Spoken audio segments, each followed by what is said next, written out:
नमस्कार किसान भाइयों और बहनों, कृषि दर्शन कार्यक्रम में एक बार फिर आप सभी का हार्दिक स्वागत है। किसान भाइयों और बहनों, हमारी हमेशा एक कोशिश होती है कि हम अपने इस कार्यक्रम के माध्यम से आप तक खेती किसानी से जुड़ी हुई उन तमाम जानकारियों को पहुंचाएं जिनसे न केवल आपको लाभ हो बल्कि आपकी आय में भी मुनाफा हो।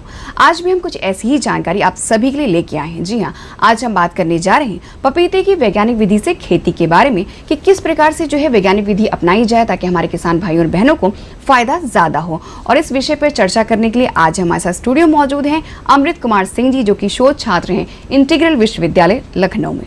सर, आपका बहुत बहुत स्वागत है हमारे इस कार्यक्रम में।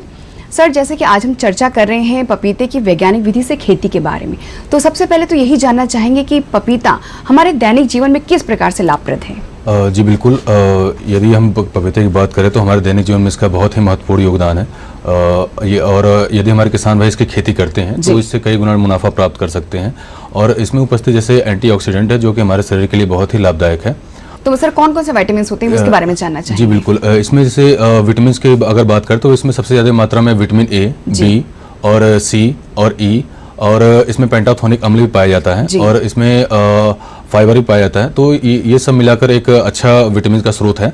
और इसमें इसके कच्चे फलों में की अगर बात करें तो उसमें जो सफ़ेद दूधनुमा अगर उसमें निकलता है जिसे हम सुखाकर पपे बनाते हैं, ये एक पाचक एंजाइम का काम करता है और इसके बाय प्रोडक्ट भी बनते हैं, जैसे कि इसका मेडिसिन में यूज होता है और सौंदर्य प्रसाधन में इसका यूज होता है और पेपर उद्योग में भी इसका यूज होता है। तो सब मिलाकर हम ये कह सकते हैं कि पपीते की अगर खेती हमारे किसान भाई करते हैं तो इससे काफ़ी मुनाफा उन्हें मिल सकता है और काफ़ी लाभ मिल रहा है। बिल्कुल। सर, अगर हम बात करते हैं कि पपीते खेती के लिए किस प्रकार की भूमि सर्वोत्तम मानी जाती है और किस प्रकार की जलवायु जो है खेती के लिए होनी चाहिए। पपीते की खेती के लिए नम गर्मयुक्त जलवायु सर्वोत्तम होती है और इसके लिए जो तापमान है वो 38 डिग्री से 44 डिग्री सेल्सियस के बीच में होना चाहिए।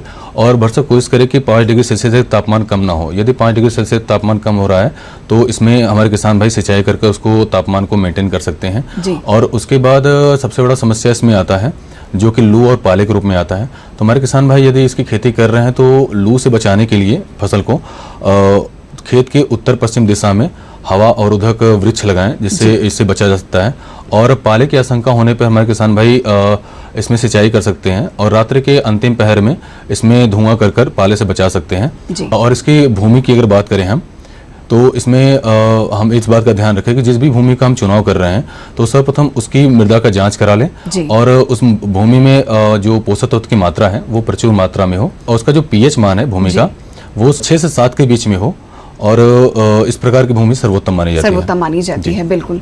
सर, ये भी जानना चाहेंगे कि जो हमारे किसान भाई बहन हैं जब वो पपीते खेती की तैयारी करते हैं तो जो खेत की जो तैयारी है शुरुआती उसमें दौर में वो किस प्रकार की होनी चाहिए। जी हाँ, सबसे पहले खेती से पहले हम खेत की तैयारी करते हैं। किसी भी पहले हम खेत की तैयारी करते हैं तो हमारे किसान भाई इस बात का ध्यान रखें कि खेत की तैयारी के समय वो 2 से 3 बार रोटावेटर से अच्छी प्रकार जुताई करते हैं, जिससे मृदा हमारी भूमि जो है वो भुरभुरी हो जाए और हवादार हो जाए। उसके बाद उसमें पाटा चला दें और पाटा चलाते समय हमारे किसान भाई इस बात का ध्यान रखें कि हमारे जो खेत है वो हल्का ढलान नुमा हो, जिससे जल निकास की व्यवस्था अच्छी बनी रहे। उसके बाद हमारे किसान भाई इसमें बीएससी 30 ग्राम बीएससी की मात्रा जो 1% है उसको धूल में मिलाकर मिट्टी को उपचारित कर दें। और खेत की तैयारी के बाद अगर हम बात करें तो 1.5 मीटर की दूरी पर हम गड्ढा बना दें। गड्ढे की जो आकार होगा वो 50 × 50 × 50, जिसमें 50 सेंटीमीटर उसकी चौड़ाई होगी और 50 सेंटीमीटर उसकी लंबाई और 50 सेंटीमीटर गहराई। इस प्रकार का गड्ढा तैयार कर दें और इस गड्ढे को इससे उपचारित कर दें।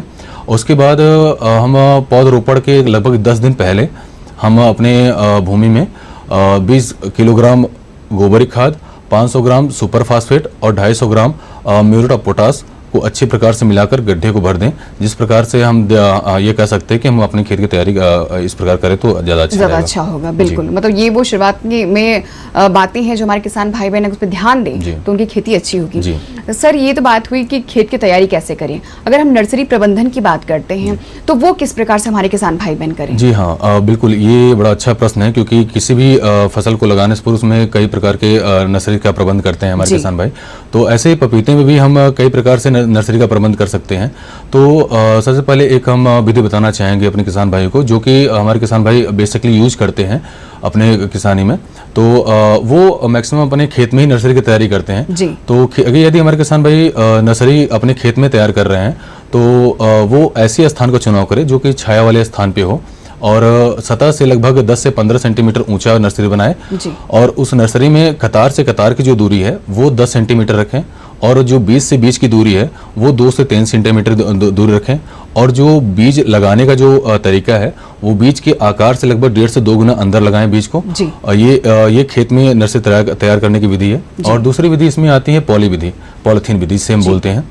इसमें क्या करते हैं कि लगभग 20 सेंटीमीटर चौड़े मुंह वाले और 25 सेंटीमीटर गहरे प्लास्टिक का उपयोग हम करते हैं जी। इसमें हम अच्छे प्रकार से गोबर खाद और बालू और मिट्टी का मिश्रण अच्छे से भर देते हैं और इसको भरते समय हम इस बात का ध्यान रखें कि ऊपर से जो है जो पॉलीथीन है वो ऊपर से 1 सेंटीमीटर खाली हो जी। क्योंकि उसके बाद इसमें प्रति पॉली बैग में 2 से 3 बीज डालें और इसको निरंतर इसमें नमी बनाए रखें, जिससे हमारा जो नर्सरी है वो 1 से 1 महीने में अप्रॉक्स तैयार हो जाती है। और जो तीसरी विधि हम बताना चाहते हैं अपने किसान भाइयों को वो प्रो ट्रे के माध्यम से अपनी नर्सरी तैयार कर सकते हैं। प्रो ट्रे बेसिकली एक प्लास्टिक के खाकेनुमा संरचना होती है जिसमें हमारे किसान भाई अपना नर्सरी तैयार कर सकते हैं। इसमें वर्मी कंपोस्ट, वर्मी कोलाइड और परलाइट का 3:1:1 के रेशियो में इसमें मिक्सर बना के इसको भर दें और इसके बाद इसमें 1 से 2 सीड प्रति खाके में डालें, जिससे हमारा नर्सरी तैयार हो जाता है। और इस विधि में सबसे बड़ा एडवांटेज, सबसे बड़ा लाभ किसानों को ये है कि यदि हम प्रोट्रे का इस्तेमाल करते हैं तो इसमें डिजीज फ्री प्लांट तैयार होते हैं और इसमें काफ़ी हेल्दी प्लांट तैयार होते हैं। तो अगर इस विधि का प्रयोग करते हैं हमारे किसान भी तो ज़्यादा उनके लिए अच्छा है। ज़्यादा अच्छा होगा, बिल्कुल। सर अगर हम बात करें पौधरोपण की, तो जब पौधरोपण होता है तो उसका जो सही समय है वो क्या है और किन किन बातों का हमारे किसान भाई बहन पौधरोपण करते समय ध्यान रखें? जी बिल्कुल, यदि हमारा नर्सरी सही समय पर तैयार हो चुका है तो हम पौधरोपण कर सकते हैं। जो पौधरोपण का सर्वोत्तम समय पपीते के लिए निर्धारित है वो अगस्त, सितंबर और इसमें जून, जुलाई और फरवरी, मार्च जो कि सर्वोत्तम समय माना जाता है। यदि हमारे किसान भाई इस समय का उपयोग करते हैं, इस समय में अगर हमारे किसान भाई पौधरोपण करते हैं तो उनको काफ़ी आसानी होगी और उन्हें एक अच्छा एनवायरनमेंट मिलेगा, अच्छा एक लाभ मिलेगा आखिर तक। जी सर, हम बीमारियों की बात करें जो कि अक्सर हर जो है फल सब्जी में लगते हैं, तो पपीते में कौन कौन सी बीमारियां हैं जो मुख्य रूप से लगती हैं और किस तरह से उनसे बचाव करें? जी हाँ बिल्कुल, अगर हम किसी भी फसल की खेती करते हैं या फिर फूल उत्पादन या फिर किसी भी प्रकार की फल उत्पादन की खेती करते हैं तो हमें कई प्रकार की बीमारियों का सामना करना पड़ता है। उसी में एक पपीते की खेती भी है जिसमें हमारे किसान भाई बहुत सारी समस्याओं का सामना करते हैं। तो उसमें जो मुख्य समस्याएं हैं जो किसान भाई हमारे देखते हैं तो उसमें सबसे बड़ा समस्या जो है तना विगलन, जिसे हम आर्द्र विगलन भी बोलते हैं। तो इस प्रकार की समस्या से बचने के लिए हमारे किसान भाई उचित जल निकास की व्यवस्था करें, कहीं पर भी पानी का जमाव ना होने दें। यदि पानी का जमाव होता है तो इस प्रकार की समस्याएं उन्हें देखने को मिलती है। तो अगर पानी के जमाव कहीं भी नहीं होते तो इस प्रकार की समस्या से वो बच सकते हैं। दूसरा जो उसमें बीमारी है वो उसमें मोज़ेक नामक बीमारी है जो बेसिकली बरसात समय इसका ज़्यादा प्रभाव देखने को मिलता है और इसके प्रसार में सफ़ेद मक्खी जो होता है वो ज़्यादा इसका प्रसार करता है। इससे बचने के लिए हमारे किसान भाई इमिडाक्लोरोप्रिड 1.5 ग्राम दवा 1 लीटर पानी में मिलाकर अगर छिड़काव करते हैं तो इससे काफ़ी हद तक आराम मिलता है, उन्हें राहत मिलती है। और तीसरा जो बीमारी है जो पत्तियों में लगती है, जो पर्ण कुंचन बोलते हैं। यदि हमारे किसान भाई अगर हमारे किसान भाई खेतों में इस प्रकार की समस्या देखने को मिलती है जिसमें पत्तियां सिकुड़ जाती हैं और एक तरीके से मुड़ जाती हैं पीछे की तरफ, अगर इस प्रकार की समस्याएं अगर हमारे किसान भाई को देखने को मिलता है फील्ड में तो इससे बचने के लिए हमारे किसान भाई जो इस प्रकार से ग्रसित पौधे हैं उसे उखाड़ कर कहीं दूर फेंक दें या जला दें या जमीन में गाड़ दें। और कीटनाशक का छिड़काव अगर हम निरंतर कर रहे हैं तो इससे बचा जा सकता है। और जो तीसरा बीमारी आता है जिसे एंथ्रोनोज नाम से जानते हैं, ये बेसिकली देखा जाता है हमारा जब फल हमारा पकने की अवस्था में होता है या फिर तैयार होने की अवस्था में होता है उस समय ये फल लगते हैं। तो इस बीमारी से बचने के लिए हमारे किसान भाई सोडियम बाइकार्बोनेट 1% का छिड़काव करें तो इन सब प्रकार की बीमारियों से हमारे किसान भाई बच सकते हैं और जिससे हमारे उत्पादन पर सकारात्मक प्रभाव पड़ेगा। बिल्कुल। सर अगर बात करते हैं सिंचाई की और निराई गुड़ाई की, तो किस प्रकार की सिंचाई व्यवस्था होनी चाहिए और कितनी ज़रूरत में जो है पानी जो है पपीते खेती के लिए आवश्यक होता है? यदि हमारे किसान भाई गर्मियों के समय में अगर सिंचाई करते हैं तो लगभग 4 से 7 दिन के अंतराल पर सिंचाई करें जी। और यदि हमारे किसान भाई सर्दियों के समय में सिंचाई करते हैं तो 10 से 15 दिन के अंतराल पर सिंचाई करें। परंतु उसमें अगर पाले पड़ने की अधिक आशंका पड़ती है तो उसके दौरान भी वो सिंचाई कर सकते हैं जी। और प्रत्येक 3 से 4 सिंचाई के बाद उसमें निराई गुड़ाई का भी आवश्यकता है उसे करें। और निराई गुड़ाई के करते समय इन बातों का ध्यान रखें कि किसी प्रकार से जड़ों पर नुकसान ना पहुंचे। यदि जड़ों पर नुकसान पहुंचता है तो उससे हमारा पौधा सूखने का डर बना रहता है, इससे हमारे उत्पादन पर नकारात्मक प्रभाव पड़ेगा। तो इस सब बातों का ध्यान रखते हुए वो सिंचाई और निराई गुड़ाई का प्रबंध करें। जी। सर, हम बात करें कि जो पपीता जब लग जाता है तो जब उसकी तुड़ाई का समय आता है तो तुड़ाई करते समय हमारे किसान भाई बहन किन किन बातों का ध्यान रखें और तुड़ाई का उचित समय क्या है? अगर हमारे किसान भाई पता लगाना चाहते हैं कि हमारा फल पक गया है या फिर अभी नहीं पका है तो इसके लिए हमारे किसान भाई उसमें किसी भी धारदार चीज़ से उसके फल पर छेद कर दें या फिर चीरा लगाकर देख सकते हैं। यदि उसमें से सफ़ेद दूधनुमा, जिसे हम पपेन का भी नाम देते हैं, अगर इस प्रकार का स्राव होता है तो हमारा जो फल है वो पूर्ण रूप से कच्चे होते हैं। और यदि उसमें से जलनुमा अगर स्राव होता है तो हम ये कह सकते हैं कि हमारा फल जो है पक चुका है। और उसमें क्या होता है कि फल जो है गहरे हरे रंग से हल्का पीले रंग में भी परिवर्तित होने लगता है। और हमारे किसान भाई फल तोड़ाई के समय इस बात का ध्यान रखें कि हमारे जो फल है हमारा वो अधपके ही अवस्था में तोड़ें, जिससे हमें दूर दराज के बाजारों में ले जाना और उसकी भंडारण क्षमता काफ़ी हद तक बढ़ जाती है। तो इस प्रकार उन्हें काफ़ी लाभ होता है। जी। सर, हम बात करते हैं आर्थिक लाभ के बारे में, तो पपीते खेती से होने वाली जो उपज है और जो आर्थिक लाभ है उसके बारे में सर जानना चाहेंगे। इसमें हमारे किसान भाइयों को 2 से 3 गुना मुनाफा प्राप्त होता है। और इसकी अगर उपज की बात करें तो 35 से 40 टन प्रति हेक्टेयर इसका उत्पादन होता है। और प्रति टन के अगर 1500 रुपये भी हम बाजार मूल्य देखें, उसका मूल्यांकन करें तो हमें लगभग 34,000 पर हेक्टेयर के हिसाब से शुद्ध लाभ प्राप्त होता है, जिससे हम ये कह सकते हैं कि पपीते की खेती हमारे किसान भाइयों के लिए बहुत ही लाभदायक खेती है और इससे वो अपना आर्थिक स्थिति और अपने आय को दुगुना कर सकते हैं। जी। सर, हम जैविक बात करें जैविक खाद की, तो जैविक खाद जो है वो पपीते की खेती के लिए कितनी ज़्यादा लाभकारी है? जी बिल्कुल। अगर वर्तमान समय में अगर देखा जाए तो जिस तरीके से रासायनिक खाद हमारे खेत में उपयोग हो रहा है और जिससे हमारे तमाम प्रकार के रोग विकार हमारे शरीर में उत्पन्न हो रहे हैं, हमारी मृदा भी इससे दूषित हो रही है, तो इससे बचने के लिए हमारे किसान भाई अगर बायो फर्टिलाइजर, जिसे हम जैव उर्वरक का नाम देते हैं, जैव उर्वरक से अगर खेती करते हैं तो इसका न केवल भूमि पर बल्कि उसके उत्पादन पर भी सकारात्मक प्रभाव पड़ता है।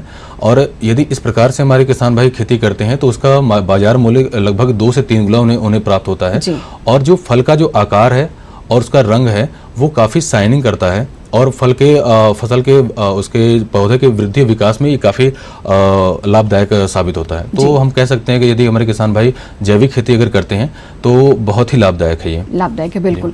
सर, अगर बात करते हैं कि जो हमारे किसान भाई बहन होते हैं, सरकार उनके लिए किस प्रकार की जो है योजनाएं या फिर किस प्रकार की जानकारी उन्हें जो है प्रदान कर रही है ताकि वो नए तरीकों से, नए विधियों से जो है खेती करें? जी हाँ, अगर हम बात करें सरकार के अनुदान की और उनके जानकारी तो समय समय पे हमारे कृषि दर्शन चैनल कृषि के माध्यम से हमारे किसान भाइयों को इसकी जानकारी दी जाती है, चाहे वो जिस भी फसल के बारे में हो, चाहे फल हो, फूल हो, सब्जी हो या फिर अन्य खेती है, तो समय समय पे हमारे एक्सपर्ट आकर यहाँ पर इसकी जानकारी देते रहते हैं।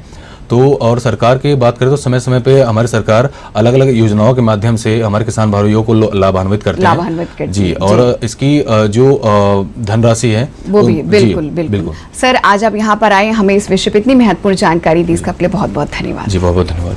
तो किसान भाइयों और बहनों, जैसा कि आज आप सभी ने जाना कि किस तरह से जो है पपीते की वैज्ञानिक खेती की जाए, किन किन बातों का खास तौर से ध्यान रखें, किस प्रकार से जैविक खाद का इस्तेमाल करें, इन तमाम बातों की जानकारी जो है आज हमारे एक्सपर्ट ने आप सभी को दी। आशा करती हूँ कि आप सभी को आज का हमारा कार्यक्रम बेहद पसंद आया होगा। आपसे होगी फिर मुलाकात, तब तक लिए मुझे दीजिए अनुमति। नमस्कार।